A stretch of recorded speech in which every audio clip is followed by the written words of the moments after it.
to be honest, with these check-ins, I think Daniel like pretty much always initiated them because I would have been like a little bit scared to have that conversation because I liked being with you. I liked our relationship. And what are you scared of? I'm scared of the relationship ending. Yeah, I think that's so common. Asking hard questions, asking questions that are clear and direct, give us the information we need to be clear as to like our decision to be in this relationship long term or not. And so I think that regardless of the background we come from or even our comfort level when it comes to hard questions, we need to almost like force ourselves to get to the place where we can ask those questions and not feel like it's threatening the person or threatening yourself. Hey guys. Hey fellas and ladies. Today we're going to be talking... something comes over you when you hold the mic like this. Today we're going to be talking about... No. We haven't done an ASMR episode yet. Today we're going to be talking about 3 things. I'm really excited to talk about relationships. Today we're going to be talking about dating, specifically our journey as we dated, girlfriend, boyfriend. I miss those days. And 3 things. I don't. Just kidding. I don't at all. I love being married. I like being married a lot better. And 3 things we don't regret doing when dating. First thing is we spent a lot of time with family. Yeah. And we spent a lot of time with both of our families. Yeah. But because my family's Daniel's family lives far away, so more time with my family. But we did spend a lot of time with them so that they could get to know each other together separately. Yeah. Like we're really close to our families, and so we wanted them to be able to speak to our relationship and be like, oh, I think this person's really good for you, or I don't know. And I like this because your family gets to have input, and this applies for... Obviously, there's people out there who don't have close relationships with their family, but this applies for close friends, mentors, maybe aunts or uncles, whoever would be closest to you. And I like this because it doesn't just give your family an opportunity to speak to your relationship. Yeah. But it also allows the person you're dating to see a different perspective of you. Oh, yeah. Because, like, you know how you get when you're around your siblings. Yeah. Because I only get to see one perspective of you. Through my lens, but it's almost like when you're with someone's family, you get to see how their birth order plays into their relationship with their parent, plays into how they see their role in their family. That's so true. And because of that, you almost get like a crash course. And because of that, you almost get a crash course on the person. Yeah. From different lenses. That's so true. I do remember like when I first saw you with your brothers. It's not like you were crazy different to the point where it's concerning, but it was like, oh, like, you almost laid back, loose. Well, yes, but like, I was thinking more like you really stepped into the older brother role, like almost like chill, like serious kind of thing. Like, I don't know how to describe it, but I remember being like, oh, this is interesting. Boring. Not boring. More like I'm taking charge here. Kind of vibes. I love those guys. Shout out to my brothers. Sometimes they watch these discussions and give helpful feedback. So shout out to those guys. Yeah. So we think that spending time with your family is really important, especially if you're close to them. Yeah. So we encourage, if you're dating, bring them around. Some people keep their boyfriends or girlfriends a secret from their family for a really long time. Yeah. Which that's okay too. Yeah. To each his own. For us, we're glad we didn't do that. Yeah. Okay. What's the second next thing? Is intentional check-ins individually and together. Yeah. So we intentionally checked in about how the relationship was going, how we felt about it. We gave each other space. In another episode, which we'll link below, we talked about 2 months of silence that we took in our relationship, where essentially it was 2 months where we didn't talk to each other, just to give intentional time to thinking about the relationship, praying about the relationship, and ensuring that we're not like to a disproportionate ends. Yeah. Letting emotions inform the relationship. Obviously, relationships aren't bad, but when it's emotions divorced from logic, it could be bad. Yeah. So we often checked in with each other and almost like gave each other outs in our relationship. Sometimes I wondered when we were dating if you felt like I wanted an out by how much I would check in with you about the relationship. No, it was more like I was like, does he not believe me? Like, I want to be in this relationship. I just like know that. Marriage especially, the way we see it is like a big commitment. Yeah. a lifelong commitment. So I basically just wanted to give a point where you're like, okay, I know all about him that I'm gonna know. Obviously, you get to know people more and more as they change, evolve, and you grow in a relationship together. But I basically wanted to go like, in light of all that you know, in light of who I am, the best parts of our relationship and me, and then the worst parts of our relationship and me. Like, do you want to take steps forward? Yeah, and I'm thankful that you did that because, to be honest, with these check-ins, I think Daniel like pretty much always initiated them because I would have been like a little bit scared to have that conversation. And because I liked being with you. I liked our relationship. And what are you scared of? I'm scared of the relationship ending. Yeah. I think. And I think that's so common. Yeah. And so that's why I often wasn't the one to be like, how are you doing in this relationship? Because I'm like, oh, he's doing fine. Like, I don't really want to dive into that topic if there's something to discover. So that's why I didn't lead those conversations as much, but I'm thankful you did. And I would encourage you, push past that. Like, it's such a hard conversation to have, but you need to have it.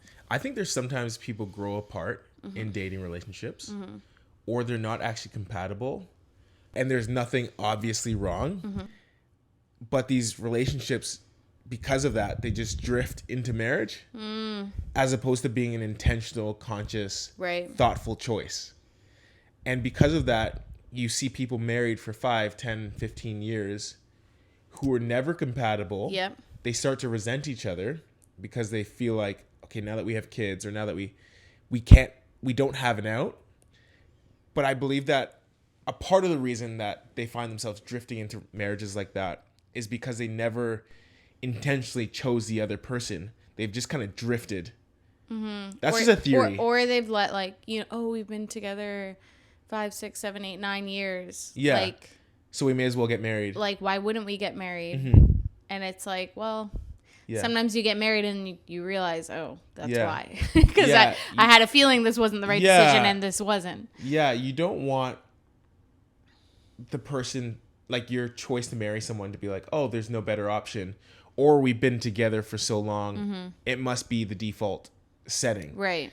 It needs to be like, oh no, at every stage of our dating relationship, I chose this person. Yes. And I found those intentional check-ins where we would ask, like, hey, like, are there any things that you're worried about in terms of compatibility?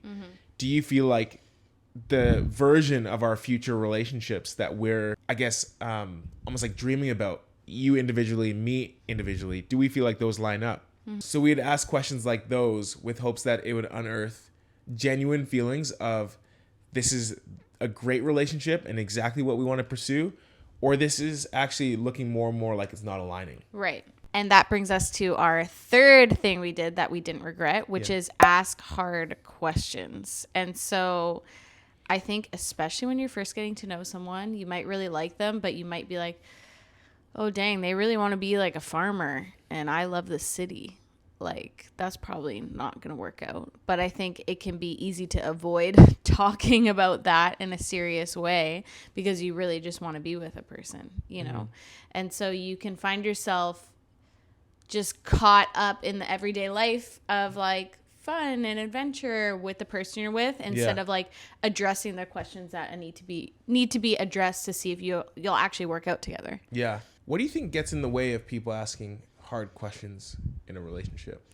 I think same thing I was talking about before, being scared that if the question's asked and the answer that you get isn't an answer that you wanted, that the relationship's going to end. Yeah. And you're maybe not ready for the relationship to end yet. And I think in general, depending on your culture or family background, confrontation in general is a hard thing. Yeah. So some people just aren't confrontational. Yeah. Like I feel like both of us have an appropriate comfortability with confrontation or like asking direct questions. So it didn't feel threatening if you asked me a hard question. Yeah. It felt like, oh no, this is just a part of life. But I think the reality is like asking hard questions, asking questions that are clear, direct, give us the information we need to be clear as to like our decision to be in this relationship long term or not. And so I think that regardless of the background we come from or even our comfort level when it comes to hard questions, we need to almost like force ourselves to get to the place where we can ask those questions and not feel like it's threatening the person or threatening yourself. Mm-hmm. And I think that one of the best advices that I've heard someone give for this is like, come prepared. So like take time intentionally, like apart from the other person, to write down 2 or 3 hard questions that you've been grappling with. Right. And you can go at it from like, hey, these are some questions I've been thinking about. I really just want to put my best foot forward in this relationship. Mm-hmm. This is an important thing. And if we decide to get married, this is the most important thing. Right. So the way I would be intentional in asking a manager a question about my job at work, I want to be even more intentional, because this relationship, what we're building, could be even more important than my career. Mm-hmm. And so I'm going to write out these questions, and I'm wondering if we can chat these through or whatever next time we hang out. Mm-hmm. And I think that can like unearth, or like that can almost remove any feeling of like, oh, I'm going to almost like seize up during the conversation. Yeah. Or they're not going to understand why I'm asking these questions, or they're going to be threatened by it. Yeah. And I think it's like integrating language within your relationship that triggers the like, oh, this is the type of conversation we're having now. So sometimes we would say like, oh, let's check in about the relationship. Like, mm-hmm. how are things going? Mm-hmm. And that would trigger you to think like, oh, this is more than just like oh, I'm feeling tired right now, or I'm doing okay, or I'm kind of hungry. This mm-hmm. wasn't me checking in with you momentarily. Yeah. It's like, okay, we're entering into this more intentional conversation. Yeah. That's going to help us really make sense of where we're at in our relationship. Yeah. I'm not going to lie, I don't miss that feeling in dating. Like, I think those conversations are so important, but they're so tough. Like, obviously in marriage, we have hard conversations as well. But when there's like the commitment behind it and the security, the security of like, you know, if he comes to me with something, like there's no possibility of it being the end of our relationship, mm-hmm, right? Mm-hmm. Yeah. But in dating, that feeling, it's not fun, but it needs to happen. Mm-hmm. It needs to happen, because otherwise, how are you going to figure out if you want to be with this person long term? Yeah. Yeah. I agree. Any last thoughts before we send people off? I think that's it for me. I think I'm done as well. This is good advice. I think this was good advice for us. Sometimes we like to switch it up and hold the mics like this, because it brings out another side of us. A different energy. Yeah. I always have to tell myself not to play with the clip at the back. Yeah. And Daniel's a little notorious for doing a bunch of that. And you have to tell me often to hold my mic closer to my mouth. That's okay. But there's grace. Yeah. All right, guys. If you haven't already, like and subscribe. Make sure to subscribe. Share. And feel free to leave comments of other video topics that you'd like to hear from us. And if you think this would help a friend, family member, someone you work with, make sure to share it with them, because that would be helpful for us and hopefully helpful for them. Okay, we'll see you next week.